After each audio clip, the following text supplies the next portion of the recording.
with that little gold mine.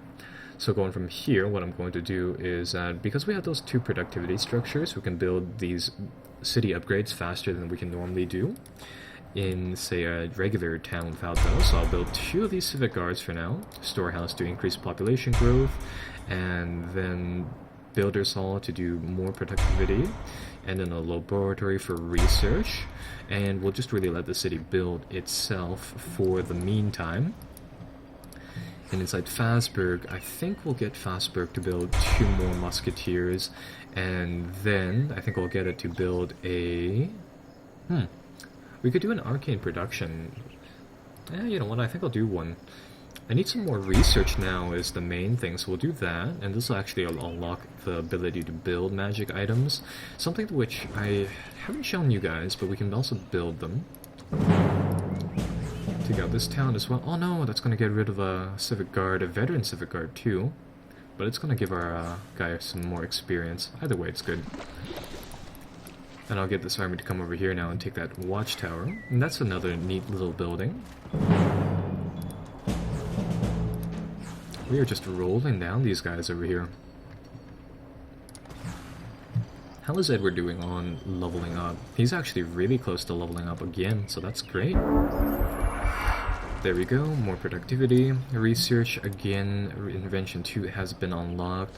I think I'll just get... ooh, we can do expansionism now, which is actually really rather helpful. And this thing, what it does is that it gives outposts, which is the first town that you unlock, the first town that you build. It'll increase their population by doubling it, and it'll give 20 additional growth, making it helpful, really helpful. And the reason being is that all of the towns that you initially start out with, such as these ones over here, are outposts. So yeah, that'll make it so that these towns grow half of the speed. Really helpful things.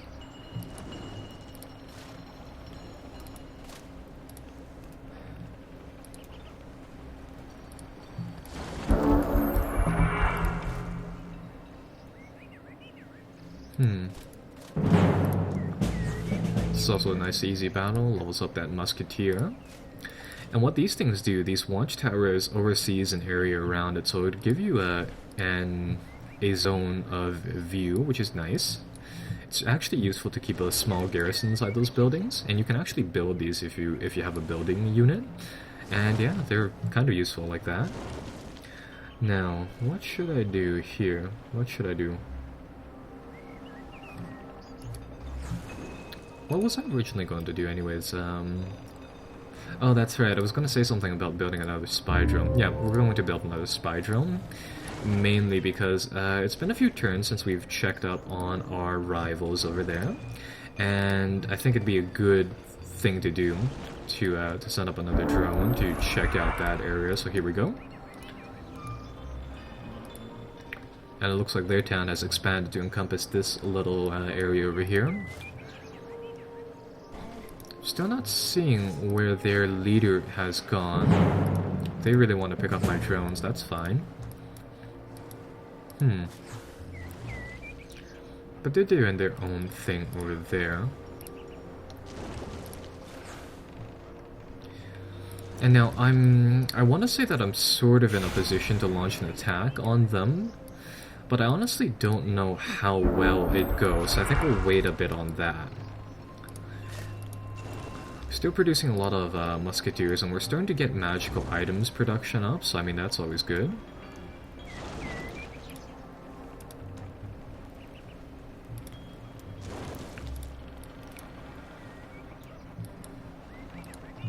And I think we'll just like leave off on that note. I want to see what items I can build as well. There we go, so that arcane item forge is done. And inside the city now, I think I'll build another little improvement. I'll build a city wall would kind of help us, not really by much though. I'll build a public baths. Or no, let's actually check out what items we can forge here. So yeah, how this works I believe is that you pick out like what type of item you want. or rather what icon you want from it, and then you effectively stack up these abilities onto it depending on how many upgrade points. And I believe like as soon as you depending on how far you are inside, say, research, and what the tier of the upgrade the forging items building is, you can forge different levels of arcane buildings, and you can actually do like quite a bit of these things. Anyhow, I think I'll build Edward a weapon. Do they have ranged weapons in here though? I'm under the impression that I'm checking out the melee tab. That's not gonna be it. Oh, there we go. So bows are over here. And I want to make our guy a super strong musket that will just like one-shot people. You can actually make one that charms people too. Can you do that? Can you make something super powerful like such? No? Oh. How much would it be to, say, make like a charming item? Actually, that is superbly expensive. I'm not gonna do that. In that case, let's see.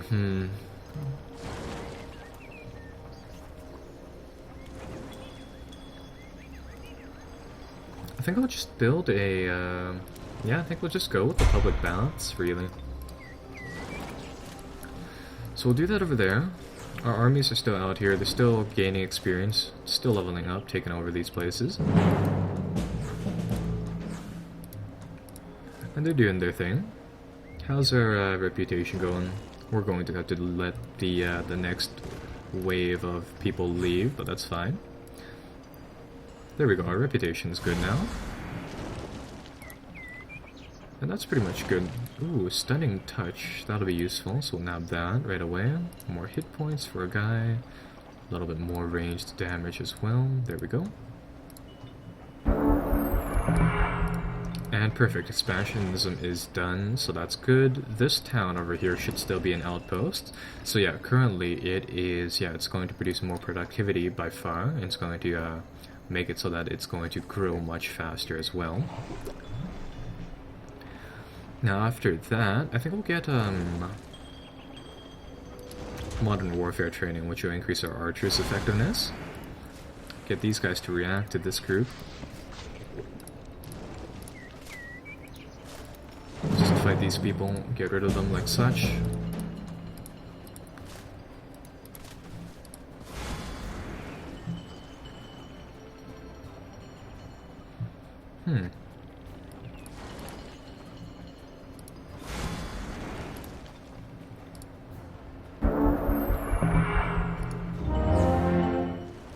Ooh, a level 5 rogue. It's a little expensive though, we just don't have the cash for it.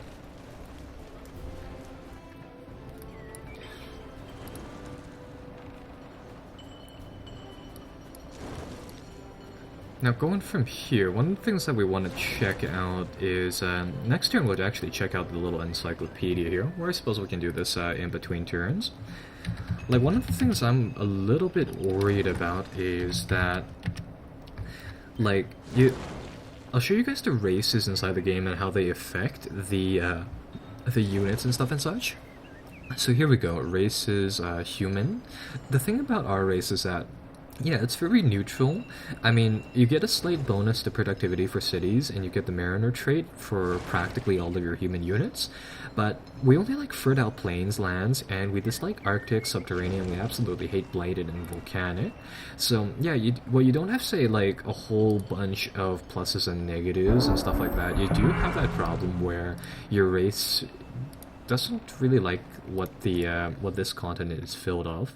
And the problem stemming from there is that inside our lands over here, all of those stuff is just Arctic terrain. And, oh, perfect, our town has expanded here, so we do get that mana node. And the problem with that is, if you take a look at this area, it's only content because, evidently, I mean, for whatever reason, it still has a few liked terrain tiles, and now I can't highlight those, but I'm gonna guess that it's like a tiny slip of forest here, and perhaps some of the other ones that aren't Arctic, or perhaps some of the strategic structures. Let's see. It's 16 buildings. There's definitely not 16 of those buildings, but yeah, that's a big problem though, because I'm I'm a little afraid that if we found more cities inside this area, it's gonna be really difficult to keep that side of the game level. And in the meantime, I think we'll just sort of produce a few more musketeers. Because I do want to start to take out some of these AI factions now. And ooh, I see that they've actually reclaimed their little outpost over there. You know what? Here's what I'm gonna do. I'm actually going to send my army to take out their forces over there. So I'm gonna get this entire train of troops to stack up, and we're gonna send them to deal and hopefully capture the town inside this area. So let's see, I'm gonna get the musketeer units to join up with these armies a little bit better, and then we'll launch the attack. Damn it, these two troops should have joined up. Right, so this army should pull back. I see a big army over there with their leader too, and a settler. Oh, and they only have guards units. Those are like actually human Dreadnought units that they were using. Just want to get our guys stacked up here.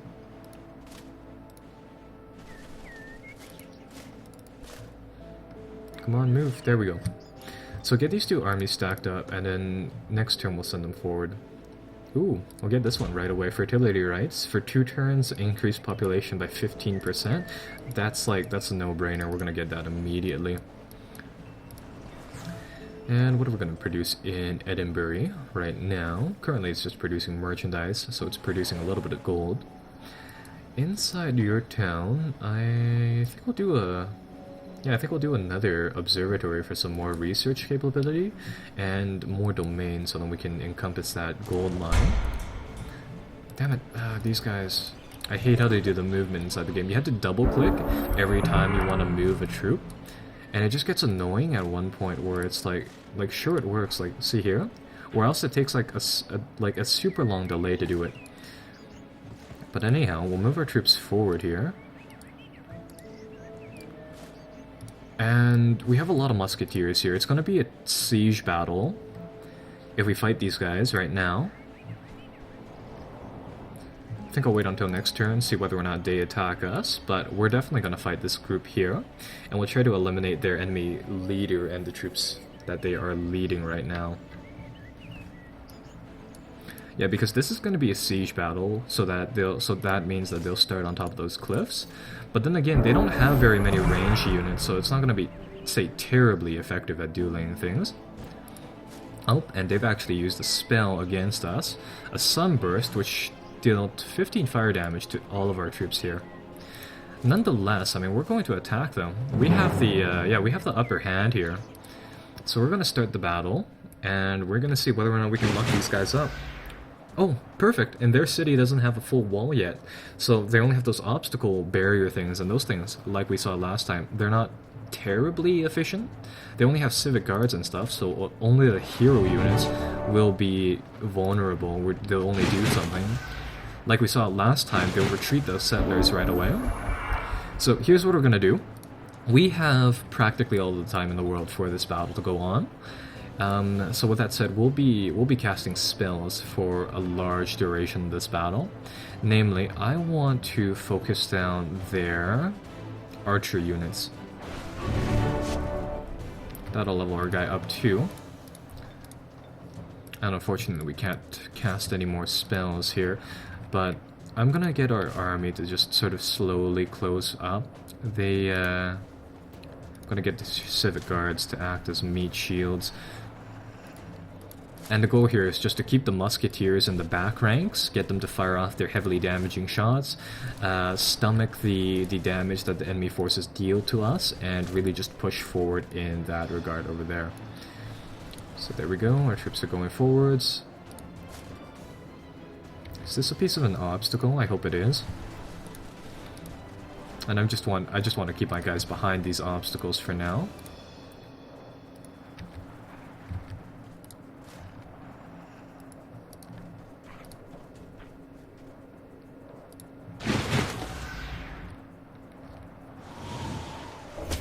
Seeker ability, I haven't seen that one before.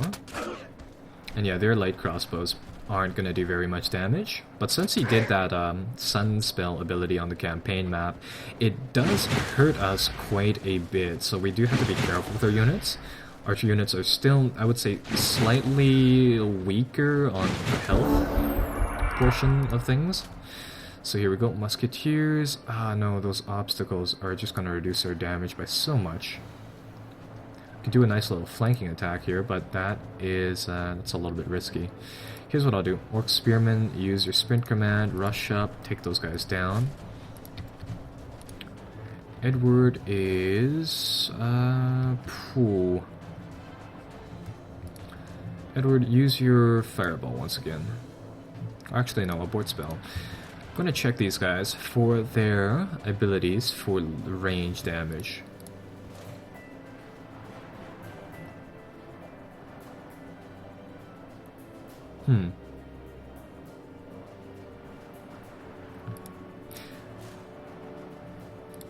Because what I think I can do here is that if I use the flashbang ability, it'll make it so that one unit can't do ranged damage. And namely, say if I put that on one of these hero units, that's going to take away a lot of their combat potential. So I'll do that. It'll do a slight amount of damage. It's not going to be anything noticeable, but just for the sake of stunning them, it does help out a little bit there. Human cavalry. So here's what I think I'll do. Can I do arcane boats on them? No, probably not. I'm gonna get this spell stealer person to come over here. He can use his stun ability on those cavalry units, effectively neutralizing them. And ooh, so close. There we go, musket.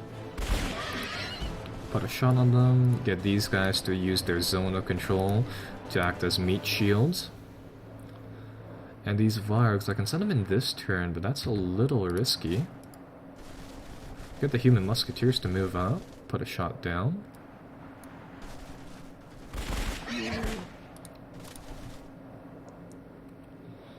And the goal here is just to make sure that we don't take, say, a ton of damage.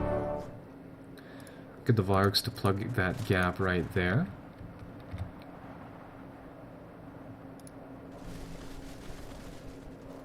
Yeah, let's see. There we go. That's a nice clear shot.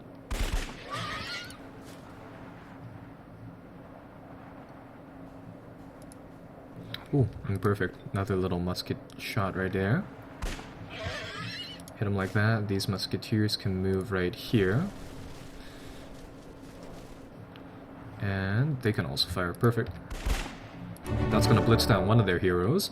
So that's like 300 points worth of troops gone. And, yeah, we can do one shot here. There we go. So I'd say that overall that was a pretty good turn. Finished off one of their, like, power units.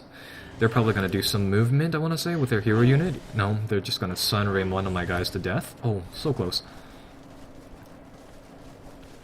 Yeah, so that's why you want to do those flashbangs. Flashbangs are really rather nice against just range units like that.